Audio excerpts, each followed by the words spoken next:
Okay, so let's take a little tour of CLM briefly. Again, it's not a full-featured demonstration. I'm going to get through this fairly quickly so we can move on to the other pieces. But so in the next couple of minutes, I just want to show you, I'm just going to use an example of a simple agreement. It's like a purchase agreement, and I'm going to be able to demonstrate some automated classification and declaration. We'll look at something called lifecycle details, which are the records management details of that item. And I'll just briefly show you the simple configuration of the file plan and retention policies. Again, this is necessary just to set the stage for what you're going to see later. So with that, let me just bring up my, my SharePoint environment.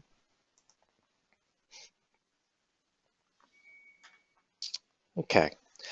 So what you're looking at here is, you're looking at my demonstration environment. This is a little intranet that I've put together. You can see various departmental sites here, administration, finance.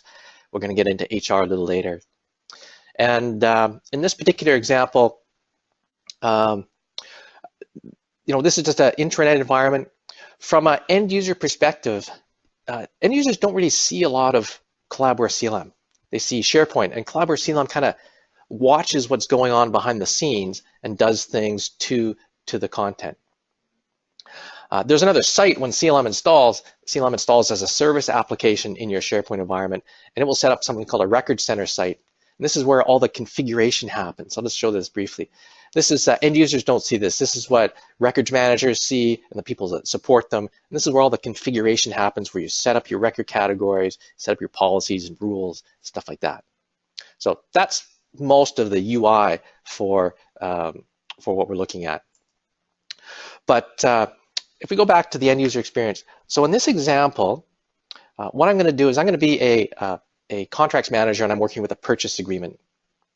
So my SharePoint department, my IT department has maybe set up this team site or this library for me, and it's configured to accept different kinds of agreements. So I'm going to go grab that. And again, standard SharePoint at this point. And I'm going to go grab, and I'm going to work with, let's say, like Acme. We'll work with Acme Enterprises today. So I'm going to pull that into my agreements library. And in this process, what I do is I bring it in when it's not quite finished yet. It's still a work in progress. There's a few things I need to do to it. And then I make it a final version, a final copy, and then at that point, it becomes a formal preserved record. But in the meantime, it's just a work in progress.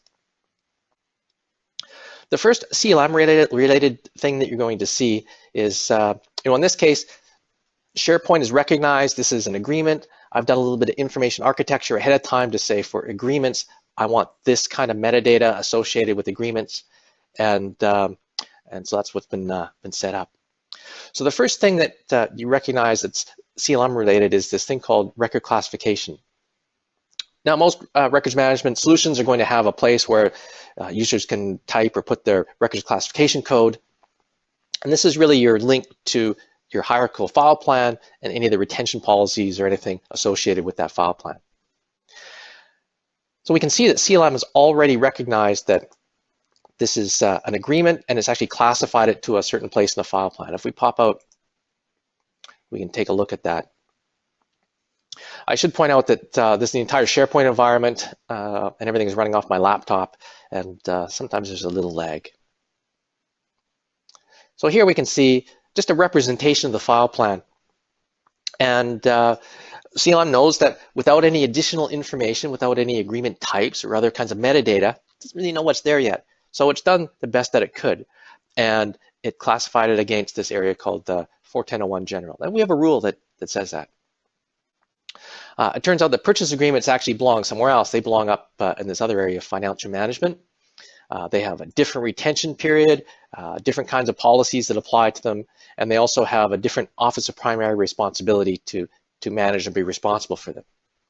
So it's important, as you know, that content be classified to the correct place in the file plan so that it's destroyed when it should or kept in its appropriate amount of time. And CLM has rules to allow us to do that. So let's cancel that. Let's just leave that as 410.01 general. We're going to see CLM recognize it and move it later on. For your SharePoint people out there, these are not column defaults. There's no column defaults on any of these libraries.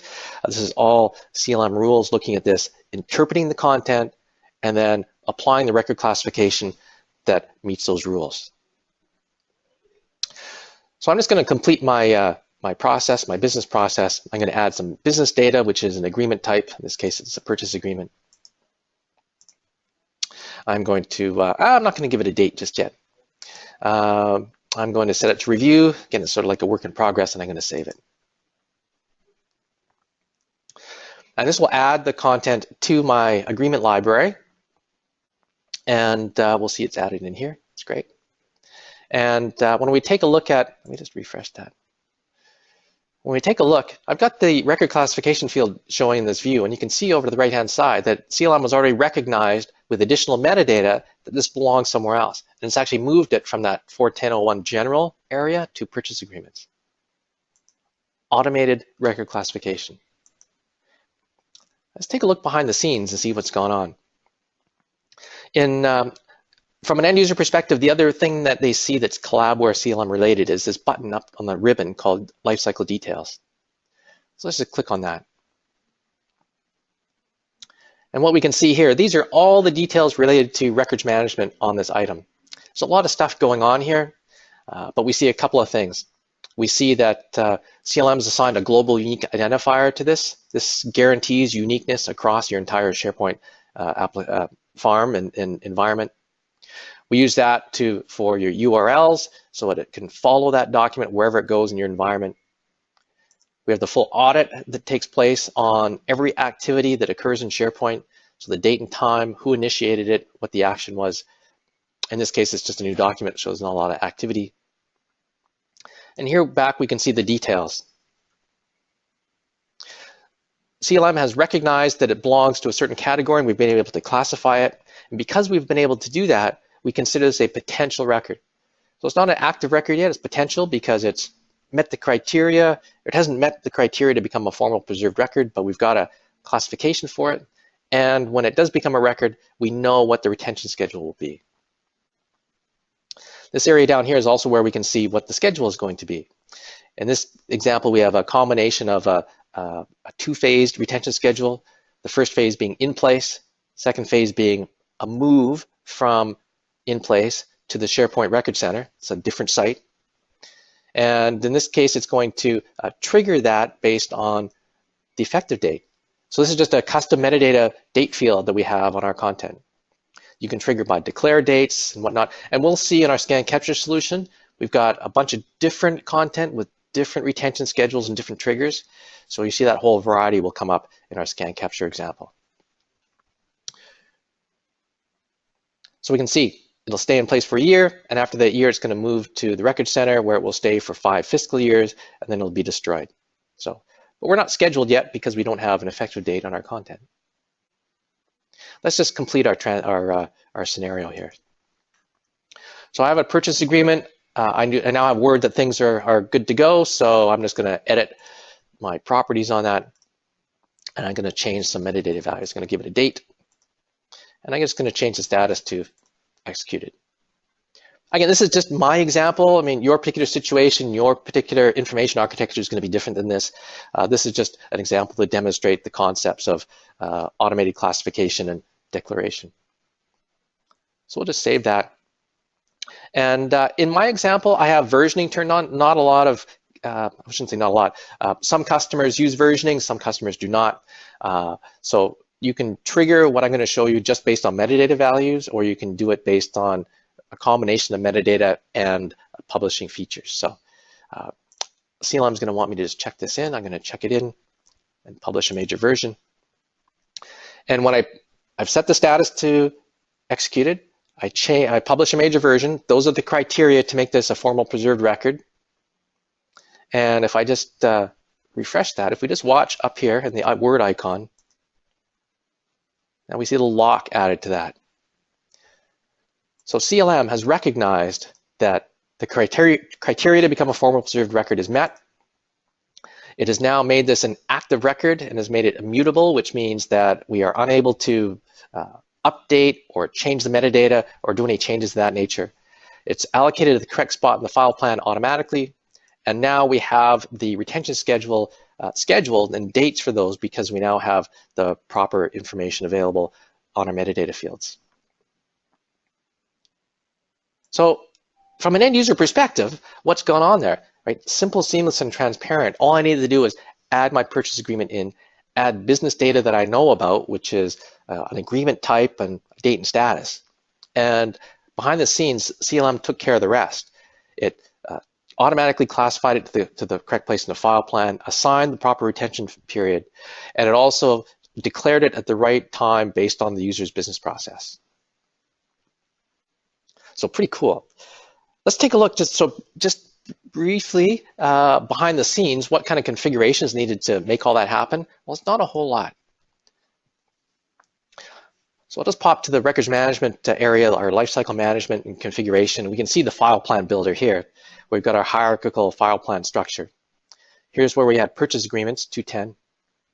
And we can see the various kind of attributes to create those. To create a new branch within your file plan, it's just simply popping up a new record category and providing the information.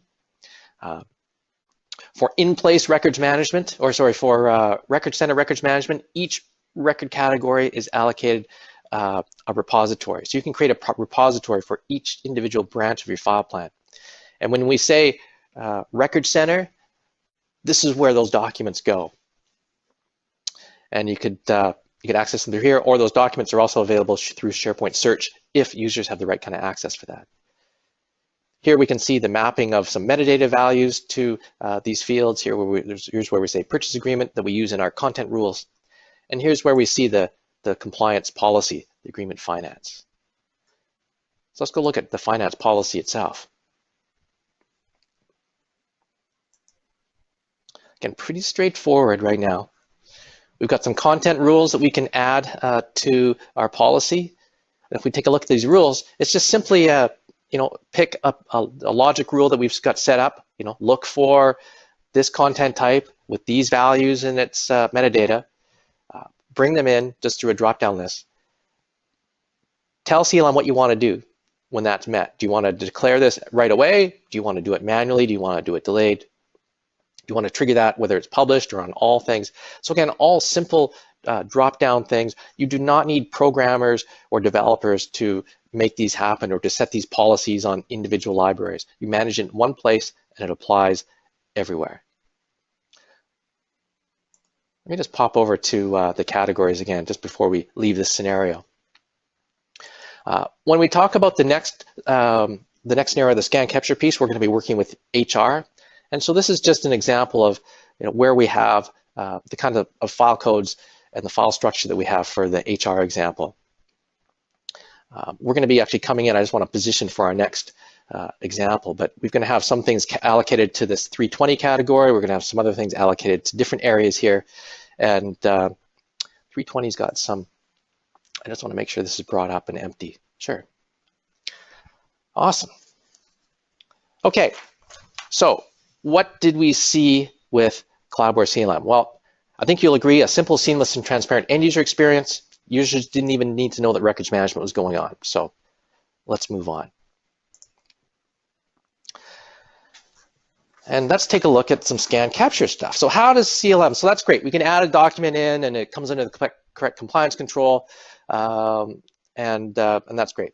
But we've got, you have a lot of needs where you've got a bunch of physical paper that's getting scanned in, you've got thousands of documents, you've got a scan capture solution that's part of your overall thing to capture HR forms that are signed. How does CLM work with that stuff? Well, that's an excellent question. Let's take a look.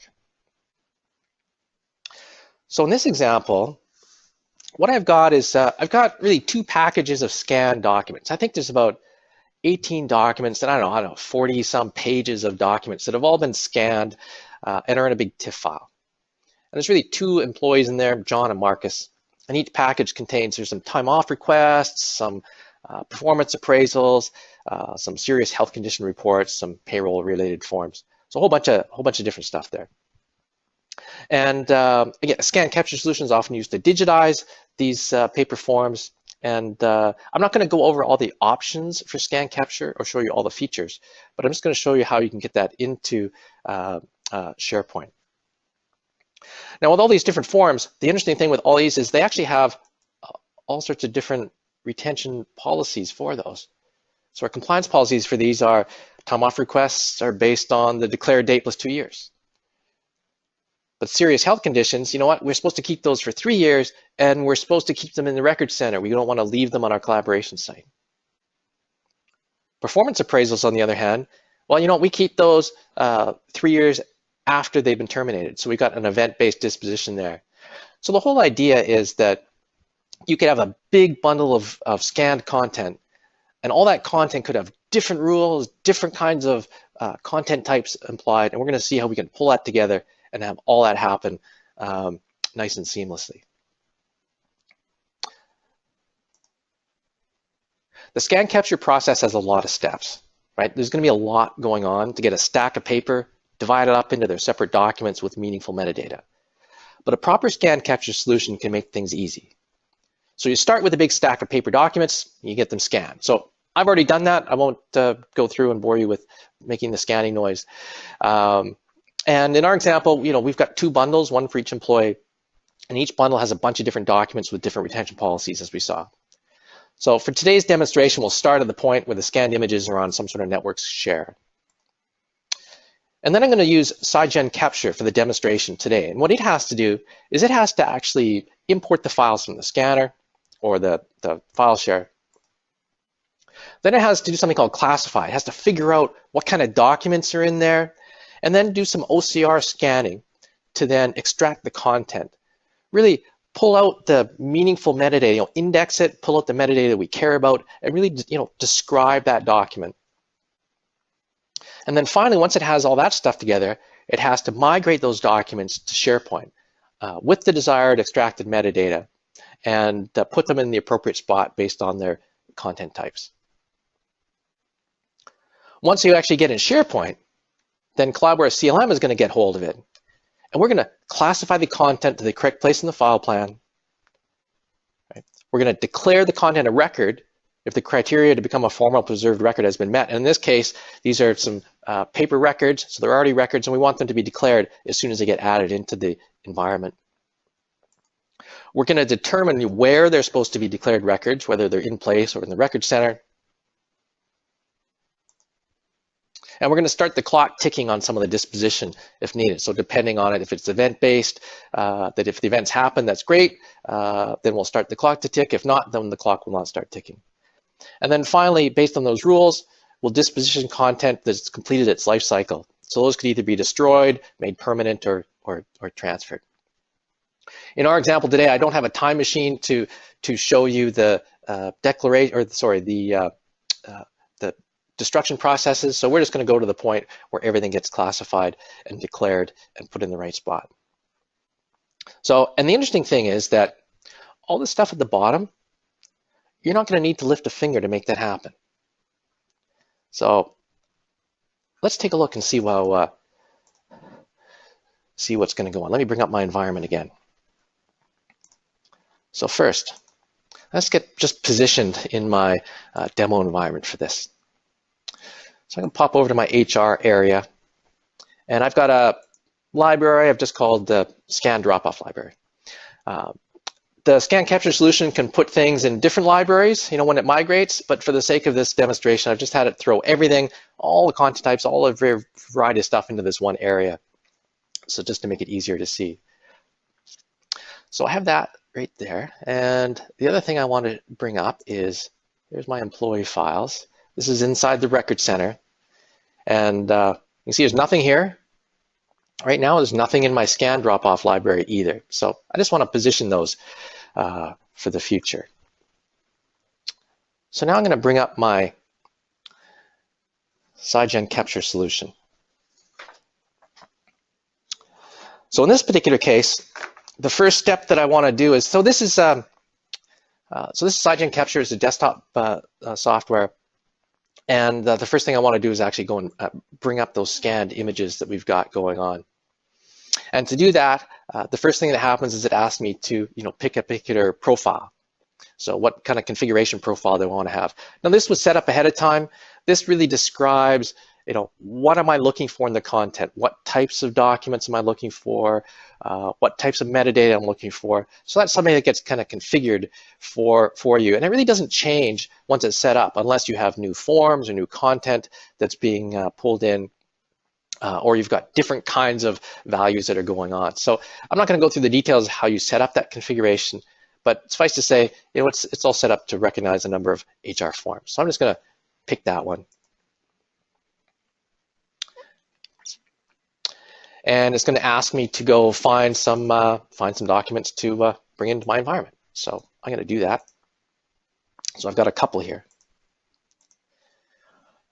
I'm going to select them up and then just say start the capture. So the first thing it does is it asks me for a batch number. It creates a batch number, which is great. And the default one's fine, so I'm just going to OK that. And at this point, the migration process is going to start. It's going to start, well, not the migration, the import process. It takes about 30 seconds to go through here, but basically it's looking at that TIFF file. It's really pulling apart all the stuff, all the various documents that are in there. So it doesn't really know what's if it's a 4-page document or a 3-page document, it doesn't really know that kind of stuff. So it pulls it all apart. And then the next step is going to put it back together based on the forms, how many pages they're in, and stuff like that. This is also a good opportunity to do a little QA on things as well. So you can actually see the scanned image. You can determine if there's some problems with it or whatnot, and then rectify that by rescanning or whatnot. You can see we have no metadata assigned. You see in this profile, there's certain kinds of metadata that we look for, employee names, social security numbers, things of that nature. So we haven't populated any metadata values yet. So once I have the content brought in, that's great. I just want to go to the next step. So I'm just going to say done. And now I'm going to go to the classification area. It really just says, do I want to close this and go to the next step in the workflow? Yep. And at this stage, PSIGEN is really looking at the content. It's doing some OCR on that, trying to interpret and describe that content in a meaningful way. This takes a little bit longer. And it's actually going to then try and repackage those pages back together in their meaningful documents. It's going to look for some of the stuff is like type kind of images it's going to extract. Other OCR stuff is going to be handwritten things it's going to pull out. So it has a lot of capabilities in that area. I should also point out that this whole process can be scripted as well to run in a bit of an automated way, but you should actually consider having a QA step in there as well. It's always good to have a QA step to at least review the quality of the scanned images. And again, the particular process, depending on the scan capture solution that you have, you'll work out what the best kind of automation process is for that. So at this point, we can see that it's now interpreted all of that content. And we can see we've now populated certain metadata values here. As we click on each one of those metadata values down on the left side, we can see exactly where it's actually drawn from. And this is an example of where we've got a signature date. We've got handwritten signature date that PSIGEN's been able to interpret and actually pull into metadata value. I'm not sure if it'll actually get my signature, because I can barely read my signature myself, but you can do handwritten interpretation as well. I also know that there's one little problem on a document down here. Most times if there's some sort of problem with a document, it's going to run through and it'll tell you at the end. It'll put all the documents in except this one and flag it as errors, but I don't have enough time to walk through a full error cycle, so I'm just going to correct this right now. So you can see in this example, PSIGEN was able to interpret all these other dates, start dates, end dates, but the return date, that's got an extra field out there, the 014. So I'm just going to manually type that and correct that over top. So 0105 2014. So that's another option that through the quality check, you can have it run and flag for mandatory things if they don't exist, and you have the option to then override or correct that information right from the interface itself. Okay. And we can see all the various kinds of documents there and where it has pulled out the metadata, time off requests, serious health condition reports. So the next step is just to have that be done. So I'm just going to say, okay, now I'm done that. And the next step is really a migration piece. And before I start that, what I want to do is I just want to bring that over on the left side. I'm going to bring up some side-by-side stuff. And where's my drop-off library? There we go. Just bear with me for a second. So what we're going to see is we're going to see all this content, when I say done, be migrated into the drop-off library. It's all going to go in this one spot, but remember, we have a couple of policies that say, do not keep these documents in the collaboration site. Move them to the record center. So what we're going to see is some documents will come in here and be added in here by the scan capture solution, but then CLM is going to recognize that those belong somewhere else, and they're just going to take them and move them to this place in the record center. So let's start that process right now. So it goes through and really by each type of document that we have in our configuration, it's looking at those and it's migrating those over. Again, you could have each of these being pushed to different libraries. Just for this example, I've got them all going to one. Right? Here we see some libraries being added in, some documents, and this is the FMLA document. So we got a few in there right now. We see the little lock icon being put on. Things are being declared right now. CLM is recognizing the content and doing what it needs to do. Hasn't moved these ones out just yet. It will momentarily. We see the scan capture solution processing all of those, adding those into SharePoint.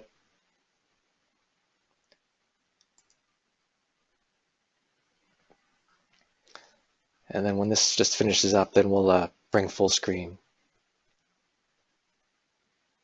So there's a lot going on here. And really the key message here is that the reality is you do have a big bundle of documents. You don't really want to do a lot of pre-sorting and pre-organizing. You just want to take all the stuff, put it in a hopper, have the scanning configuration, figure out what's in there, where it is. And then when it gets put into SharePoint, have your compliance tool recognize all the big bundle of stuff that's there and put them all in the right spot. You don't have to do a lot of manual stuff. Okay. So we can see a few things. There's still one FMLA there, but let's pop over to our record center and let's just refresh that.